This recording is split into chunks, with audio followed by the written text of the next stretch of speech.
I make my home on Euphemism Mountain. It's so beautiful, don't you know? From the stars that shine way up yonder to the river in the valley down below. I love my home on Euphemism Mountain. From this mountain I'll never go. Oh, glory flies from Euphemism Mountain. Sometimes with fantasy-free economics and studying natural law, what we really do is identify what's self-evident. Mm-hmm. That's really what we do. And there's so many things in life that are ignored that are self-evident, and we pretend like they're more complicated than they really are. But we really should. There's lots, we've talked before about the United States, the Declaration of Independence, the preamble started out with pointing out that the rights that we're claiming are self-evident. Mm-hmm. There was no proof offered. There was no way to prove that these rights were self-evident. We just simply did. We just simply knew that they were. So anybody that says that that nothing in the universe is self-evident, well, then we have to go back and call out the founding fathers who believed that was self-evident. If that can be self-evident, other things can be self-evident also. So what other basis would we start a country like the United States on other than something like that human rights are self-evident? They're given to us by our Creator. No, we didn't have, you don't have to say Creator. You just can say they're self-evident. Self-evident. I mean, you don't have to bring the equation. I mean, atheists can see this too. Yeah, anybody can say there's certain things in life that are self-evident, and there's lots of them. When Adam Smith wrote his book, The Wealth of Nations, everything that he talked about in that book was self-evident. He didn't do any. I think the key here is that self-evident means evident when you look at the actual world around you. Right. And you look at the circumstances that people get them in, and you look at the way the world works, you look at the animal kingdom, you look at nature, and these things are self-evident. They scream it. They're true to us, right? I think the problems we have today is that people are stuck in their homes and they're not looking at the world around them in a self type of way. What they're relying on is evidence that's being fed to them through a screen, and when the only world that you look at is through a screen, that through that screen you can be fed any agenda that the screen makers want. And so you can't, you have no ability to look at what's self-evident anymore. That's right. And so that's hard. So the question is how do you break people away from the screen? I mean, it's the very screen that we're on right now to get them to look at what's self-evident. Well, probably you don't. The history of these things are that really only a small part of a population really ever figures out what's going on. But the thing of the way society works is you have this great big mass of people. Let's suppose you had maybe 3 to 7% of the country who was very much aware of what was going on. Then they would influence a large part of that larger group that's not even paying any attention. Now, you have the people who are aware of what's going on, and then you have the oppressors over here that we're all aware of. And so they're both competing, for the cooperation of the public. Now, the more people, even if it's only 3 to 7% of ordinary citizens are awake and aware, that can be enough to throw a wrench into the workings of the people who are trying to use power and influence and any kind of belligerence to take advantage of us. So we don't have to convince everybody in the entire world. All we have to do is have an impact. And I've talked about the coming depression. I mean, I'm talking about an outright depression, and where people will really suffer. The number of people who become aware when the suffering begins will be substantial, because really people think when they have a reason to think. Mm-hmm. And right now, when people are, get their $600 check and everything, we'll bear it out for another month or so. We'll take this money and see if the liquor store is open, or see whatever people do with their $600. I don't know. I save everything I can get like that. But the $600 is, it's comforting for a while. But all this comfort is going to run out. A short while. Yeah, a short while. All of these things, all this is going to wear out, and people are going to really start suffering, and then they're going to start looking for who to blame. And they're going to blame Biden, and some people will blame it. Trump caused it by what he did, but the real cause of problems in the country is neither Biden, Trump, or anything. It's the mindset of the American people. We don't think like free people. Yeah. And in a free society, like we always hear people talking about, getting everybody united, that we really need to unite this country. Well, when we've talked about this before. When you unite a country, the closer you get to getting the country completely united, the closer you are to a totalitarian system. In a democracy that's united is guaranteed to fail. Well, you know what it would take to get everybody united right now? Huh? Is mass forced indoctrination. Right. Where they get everybody into a camp and then they beat it over to your head, until you are so beat up that you just give up and agree. Yeah. And whether you actually agree or not, okay, you'll be compliant and obedient so that you're no longer beat to death. Right.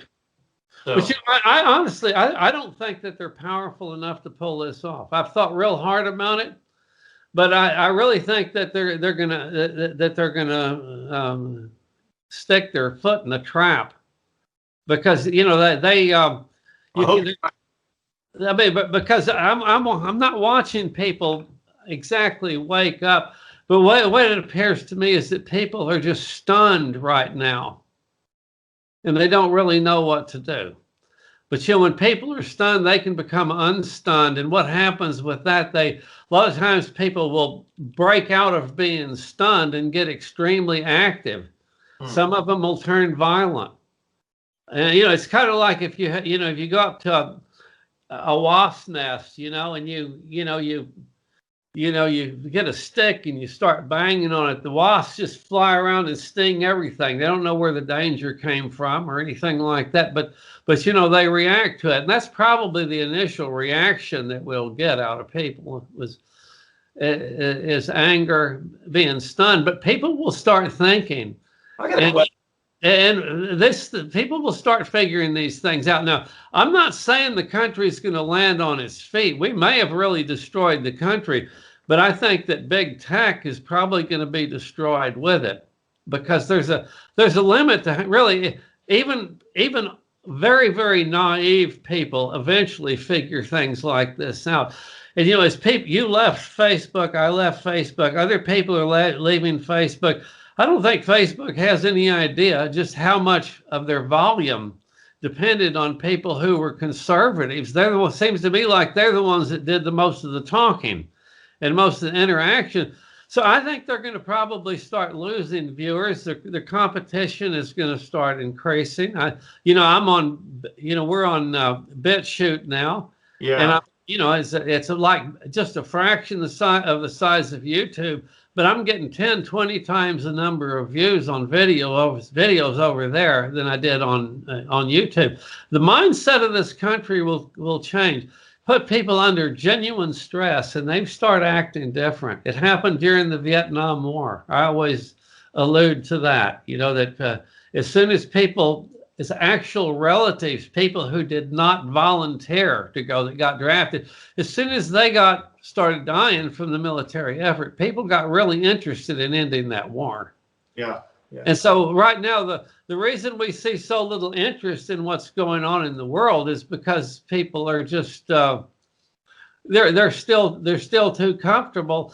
And if you look over the past 20 years, how many times have problems just come and gone? Like there's all something real big on the news, and it's a big deal. It's a crisis. We got to unite the country. The same old thing. And people just tap their foot, and the government takes care of it, and it's gone, right? It's dissolved. Yeah, we have wars, that we fight mostly with airplanes dropping people, bombs on people. And really, we have a mercenary army now. We pay people that to join the army and go fight, and they don't pick the wars that they fight in. But they're mercenaries. They're different than draftees. Now, mercenary doesn't mean evil. It's just it just means that somebody's getting paid to do something that people used to volunteer and used to be forced to do. So everybody that's in the military, whether they like it or not, whether they deserve to get wounded or die or not, they all volunteered to be there.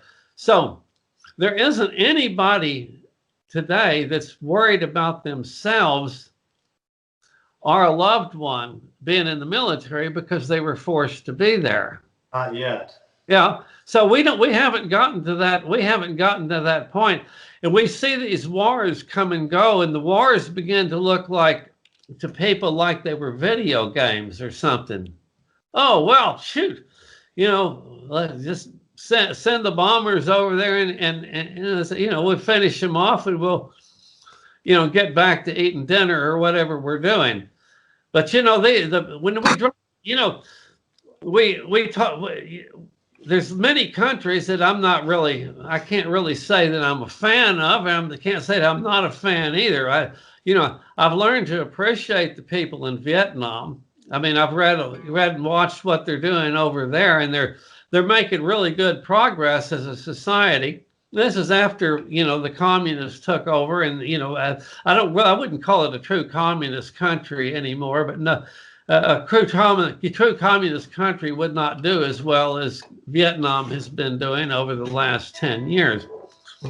But the thing about we have to remember is when we were in the Vietnam War and we bombed North Vietnam, we killed like around 2 million civilians doing that, right? So we forget about things like that in the war.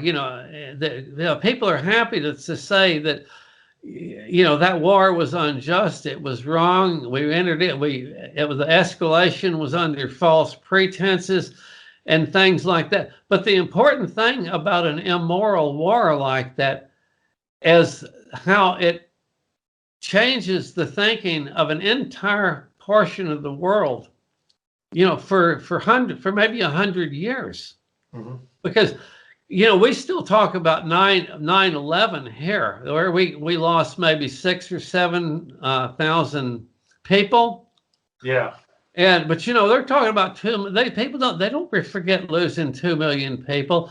And we have peasants in Afghanistan and people like that just lost countless people. To America. Iraq is another one, to America's military. Now, this resentment over here, now they may not talk about it, but if you're going to create that much resentment in the world for you and your military, you just want to make real sure that your military is really doing a good thing. Because so far all we've done is we've gone over to the Mideast, which is a hornet's nest. Well, we've made it into a bigger hornet's nest, and I can't say that we really accomplished anything. We've done the same thing in Afghanistan. and we came close to destroying, Vietnam. These things, there's consequences to these kinds of poor military decisions. Serious consequences that last for years, and we act as if there are none, but there are.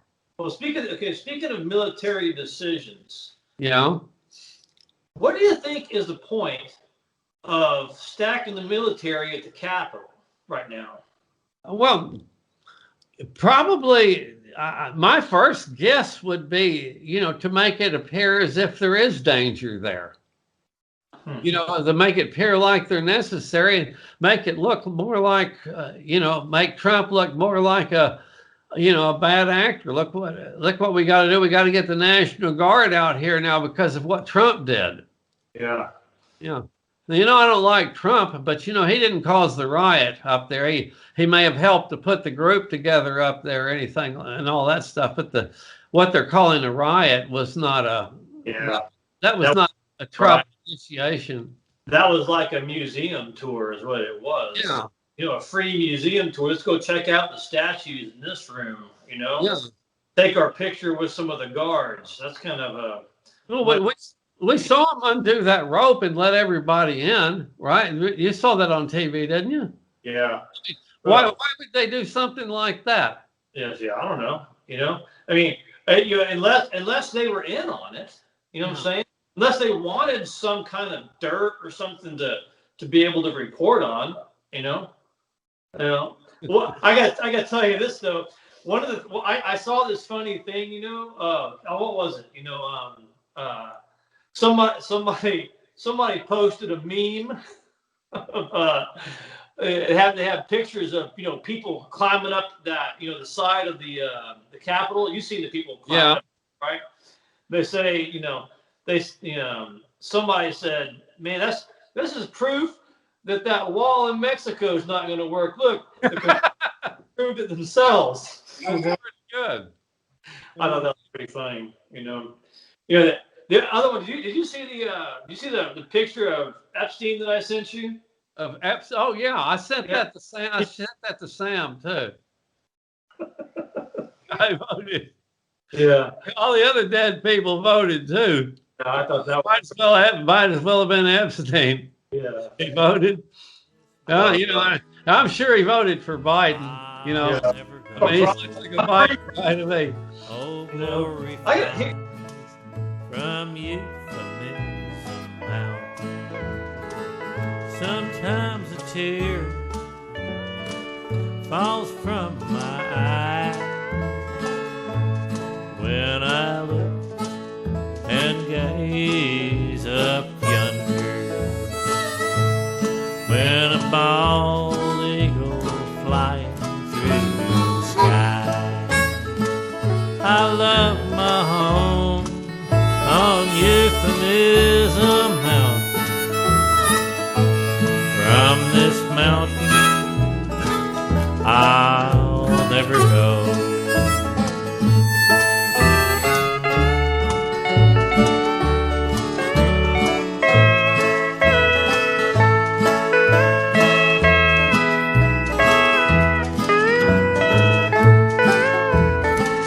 Our fathers stood on Euphemism Mountain. They drew their swords and made a stand. They fought and died in those fields of glory to give us peace on this mountain, in this land. I make my home on Euphemism Mountain. From this mountain I'll never go. I make my home on Euphemism